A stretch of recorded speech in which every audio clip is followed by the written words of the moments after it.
Welcome to part 5 of this course. We have looked at the 5 parts of a business. We have looked at the forms of value. We have looked at marketing. We have looked at sales. Now we will be looking at value delivery. It is important that you are able to deliver value to your prospects in the manner in which you have promised and in line with their expectations. Typically, there are different distribution channels for different kinds of products. Basically, there are two types. Once a sale is made, you must deliver what you have promised to the consumer. And basically, there are two forms of distribution channels. You have direct to user distribution, intermediary distribution. For direct to user, you have the business and you have the customer. You deliver directly to your customer. It's a simple and effective way that gives you full control of the process, because you can monitor everything that happens between you and your end user. However, you are limited in the number of customers you can serve personally. Every individual only has about 24 hours a day to work. If we assume that you work 24 hours a day, which is clearly not possible, and you are able to serve, for example, one customer per hour, it means that you can only serve 24 customers in one day. Examples for value forms where direct to user distribution is utilized include services. If I were to be a hairdresser, I have to deliver my service to the end user directly. I mean, there are no two ways about it. So whatever form of value you have decided to sell may determine what form of distribution channel you would require. Intermediary distribution is the next. Here you have the business, and between the business and the customer you have an intermediary, or sometimes you have several intermediaries. This significantly increases your ability to sell, because you can leverage on the network of your intermediaries to sell to more customers. You have less control because you now have other people in the chain, and you may also not be able to adequately control customer experience because you are not dealing directly with them. Examples abound around us. Every retail shop depicts this model. If you're buying a bottle of Coke, for example, you have the manufacturer, who is a bottler somewhere, and you have the distributors, who may be national, subnational, I mean different levels of distributors in the chain before it gets to the final consumer who drinks the bottle of Coke. So if the distributor has not handled the bottle of Coke properly, it is possible that the consumer may not have all the best of experience, and the fault is not coming from the manufacturer but from the distribution chain. So it's important that if you have to build a business such that you require an intermediary distribution, find time to monitor the activities of the chain to ensure that customers consistently get the required experience, the standard of the customer experience that you hope that they get. Another example, if you sell cookies and you sell through a chain of stores, if for whatever reason the chain of stores does not handle the cookies properly, and probably some other products were stacked over the pack of cookies, the cookies in the pack is now all crumbled. The consumer doesn't know that this fault is probably coming from the distribution chain. They probably think, oh, XYZ cookies manufacturer isn't at the top of their game. So intermediary distribution avails you a lot of opportunities, but it also requires a lot of monitoring to ensure that consumer experience in the long run is not impacted on. This leads us to the expectation effect, and to explain this, I will use a case study for Zappos shoes. Zappos shoes, as the name goes, they sell shoes, but they sell online. So you buy shoes from them online, and that comes with some level of doubt, because I, for one, would like to try my shoes before I buy them. So if I buy my shoes online, it means I can't try them on before I purchase them. So to account for or to address this concern, what Apple Shoes does is they allow you to buy the shoes and they deliver for free, and they have a no questions asked return policy. So for whatever reason, if you do not like the shoes you have bought, you can return them back to Apple Shoes without any questions asked, and you get your money back. So these two policies um, addresses the risk that you may get shoes that you wouldn't like or that wouldn't fit. But another thing that Zappos does that makes them one of the best, or that makes them an online shoe company to reckon with, is that they deliver ahead of time. So they do not communicate this particular bit in their offer to you. You probably agree on a delivery timeline of 5 days, but Zappos Shoes delivers in 3 days. So you are elated when you see that your order comes in 2 days earlier than expected. Automatically, you feel that Zappos Shoes is effective in what they do because they have exceeded your expectation. You were expecting to get good shoes in 5 days, but you got good shoes in 3 days. So you naturally feel that the service you have enjoyed is of top quality. The expectation effect is an equation that just says performance minus expectation actually equals to quality. That's a minus sign there. It should be a minus sign there. Performance minus expectation equals quality. So what you think to be of quality would be any service at all where the performance that the business displayed was in excess of your expectations as a consumer. So from a business point of view, your customers will only think that your service is of quality if you exceed their expectation. It doesn't matter how great your product or service is. If you are not able to exceed their expectation, then they would not consider you to be of high quality. So every business needs to monitor the level of expectation that consumers have of them, manage this adequately, and consistently ensure that they surpass expectation so that they can consistently be seen as a business that delivers quality. It is also important that you are predictable in business. When purchasing something of value, customers want to know exactly what they can expect. They want their experience to be predictable. They want to know that business XYZ will deliver ABC in W time at G place. They want to know what to expect. So you want to be predictable. And there are 3 primary factors that inform predictability: uniformity, consistency, and reliability. Are you delivering the same characteristics every time? Then you would be uniform in your delivery. I'll use the same bottle of Coke as an example. So if you bought a bottle of Coke today, you expect that the same taste of your Coke today would be the same if you bought the same bottle of Coke 2 years down the line. Successful businesses have mastered the acts and the arts of being uniform in the delivery of your service. Consistency. Deliver the same value over time. So don't deliver great value today and put up a wishy-washy performance tomorrow. No. You need to be consistent in the delivery of your value over time, over weeks, over months, over years, centuries, forever, to remain relevant in business. You need to be reliable, deliver the same value without error or delay. So deliver great value today in 5 minutes. Next year, deliver great value in 5 minutes or less, not great value in 10 minutes.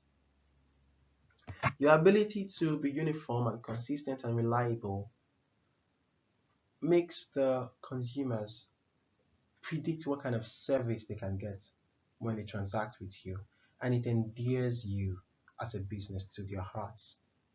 So you are probably the most preferred supplier that they have at the tap of a finger, or as they think about what it is they need to do, they think about your business.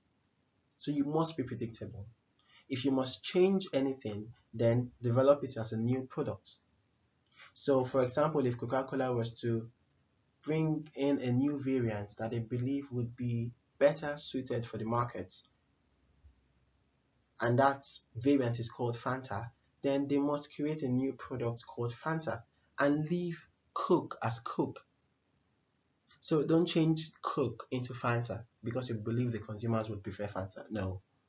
If you have something different, create it as a new product and allow consumers the right to choose what exactly it is that they want to purchase. Because for all it's worth, your new idea may not be relevant to the customer.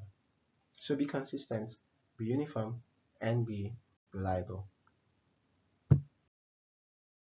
Also, in order to deliver consistent value to a lot of people, you need to learn the arts of duplication and multiplication. Duplication is the ability to reliably reproduce something of value. So if I create a book, if I wrote a book today,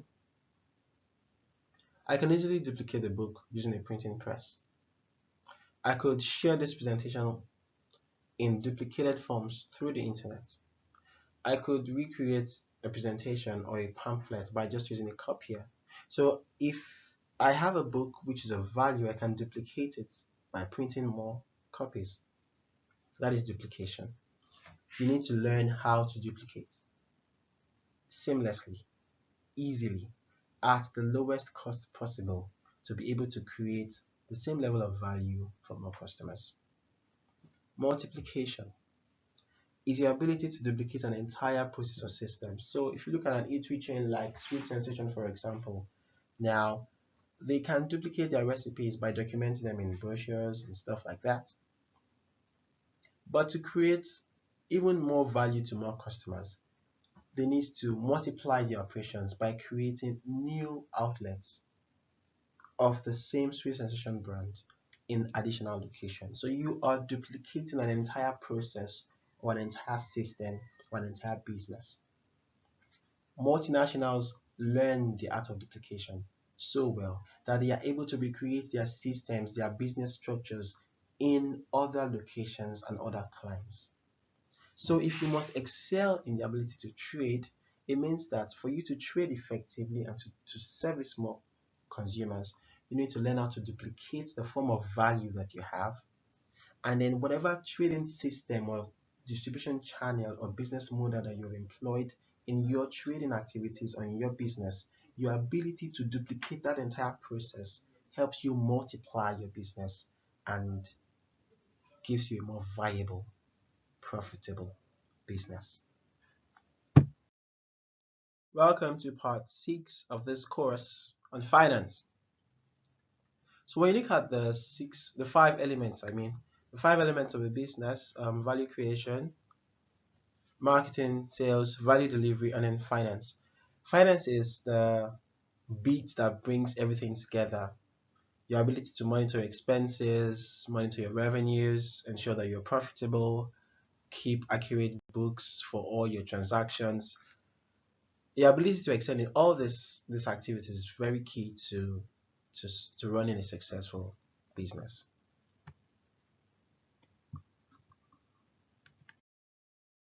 Profits and margins. When you make a sale, you generate revenue. When you account for all the costs you incurred in order to make that sale possible and deduct that cost from your revenue, the remainder is your profit. So it's as simple as revenue less cost equals profit. Your profit margin is the difference between the total revenue generated and the amount spent to generate it. So if you look at this sort of charts, revenue, cost, and profit, for you to succeed in business, for you to run a profitable, a viable business, your ability to increase your revenue and minimize your costs such that you are optimizing your profits is key. So whatever you can do to generate more revenue or reduce your costs such that you have more profits, more money to keep within the business is essential to running a successful business. Costs. Let's take a look at costs. So you have overheads, fixed costs, and variable costs. You want to incur minimum overhead. So some people want to start a business and the first thing that they do is go rent a shop or go rent an office space. The first question is, why do you need an office space? Why do you need a shop? Starting a business is not printing business cards. It's not getting an office space and buying ACs and setting up a very fine office. Starting a business is about getting something of value that you can trade with, and then in order for you to maximize that trading activity, if you need to set up an office, if you need to buy ACs, if you need to print business cards, then you have to.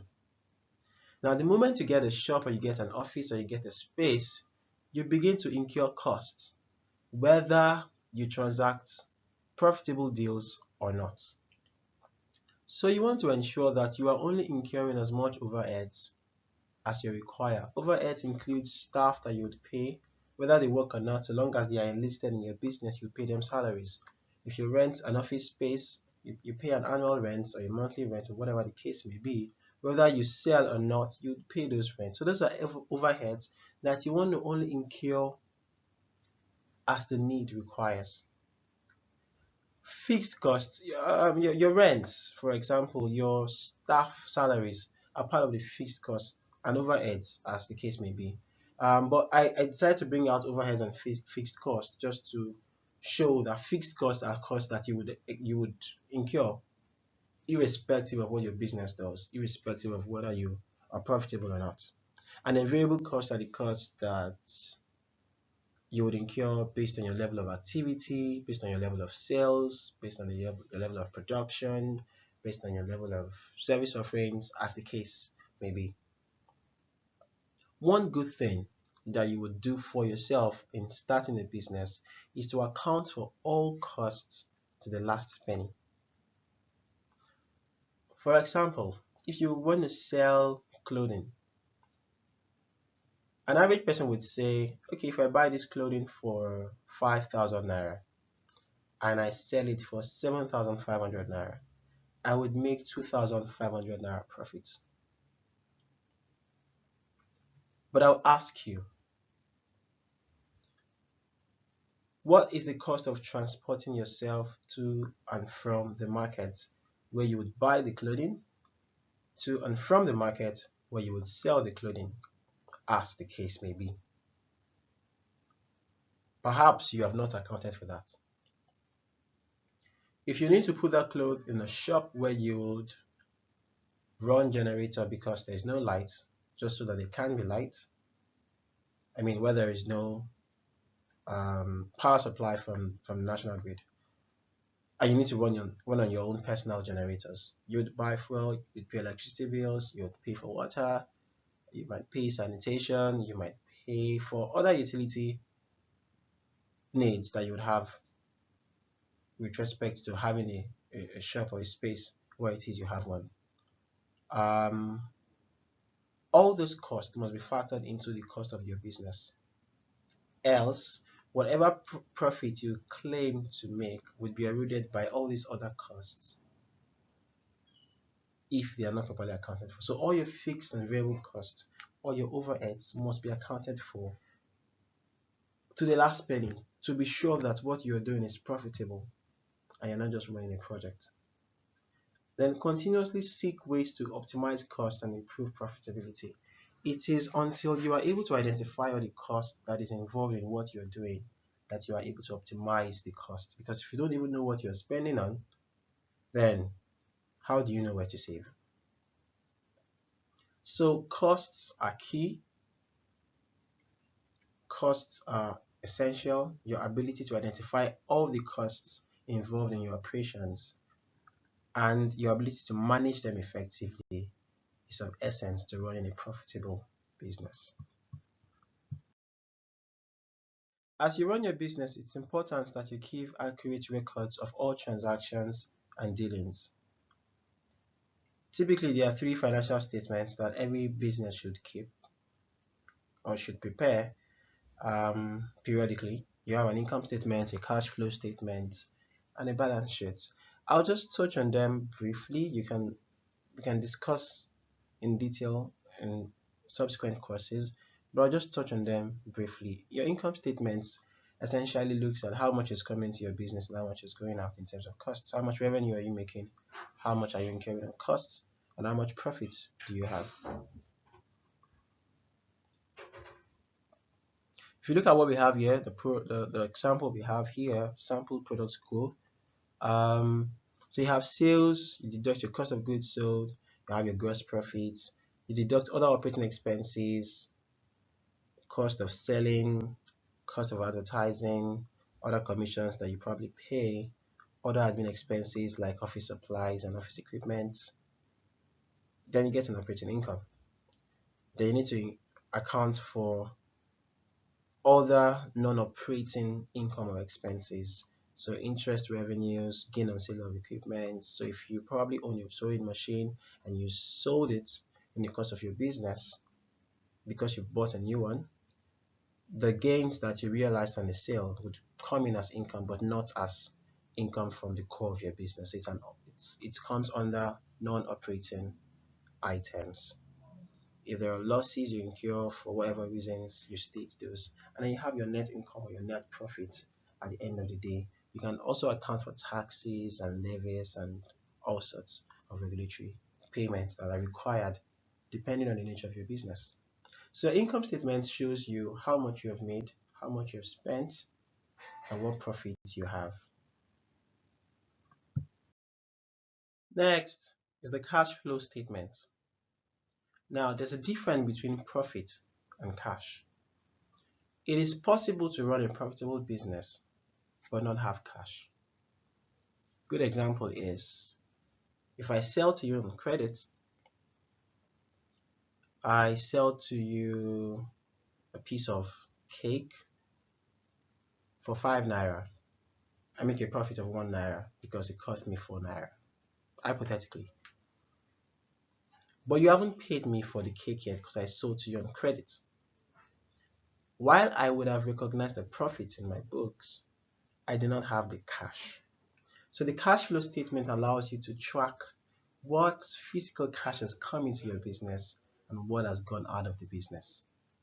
This is very key because if you're not able to manage a positive cash flow over a period of time, it means that you wouldn't have the cash required to meet your obligations, and you may be profitable, but you may be out of business very soon. And finally, for now, the balance sheet. The balance sheet looks at your assets, your liabilities, and your equity. It is a record that shows how much assets you have, how much you're worth as a business, what liabilities you have both in the short and long terms, and your equity. It's important to keep track of your liabilities, and equity to know what exactly your business is worth. I'll wrap up this session by looking at the hierarchy of funding.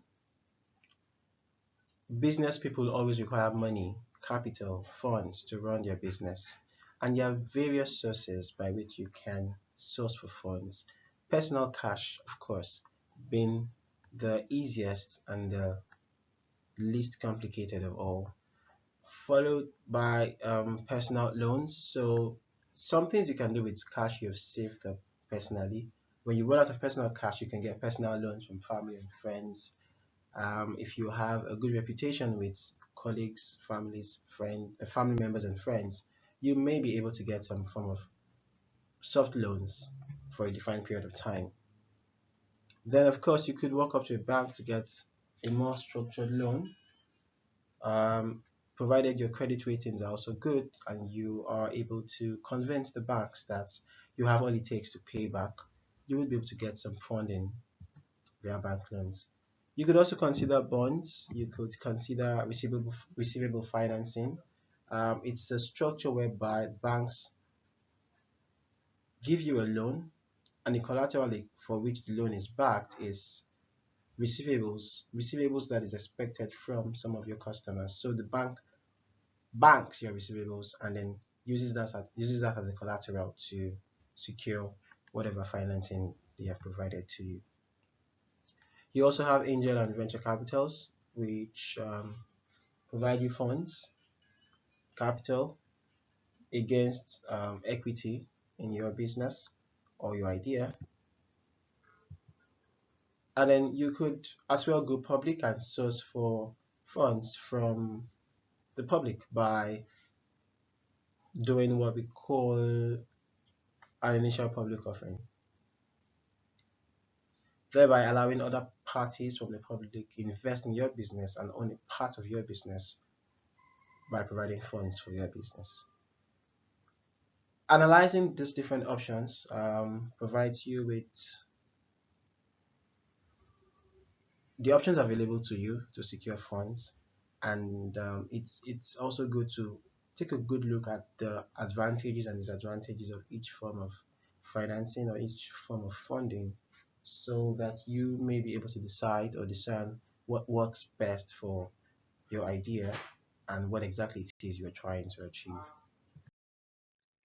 Hello, so this brings us to the end of this course on business essentials. Hopefully, we've been able to internalize a few skills that are of essence to building strong trading skills as a foundation for building viable businesses. Please share your 3 key takeaways from this course. Watch the video that will be shared and state your 5 key learnings from that as well. We'll proceed to discuss more on the practical session, the practical bit of this training, the 90-day campaign, and you'll get additional details about that very shortly. Thank you so much for your feedback, your resilience, your tenacity, your learning, and ideas. They are very much appreciated. Thank you.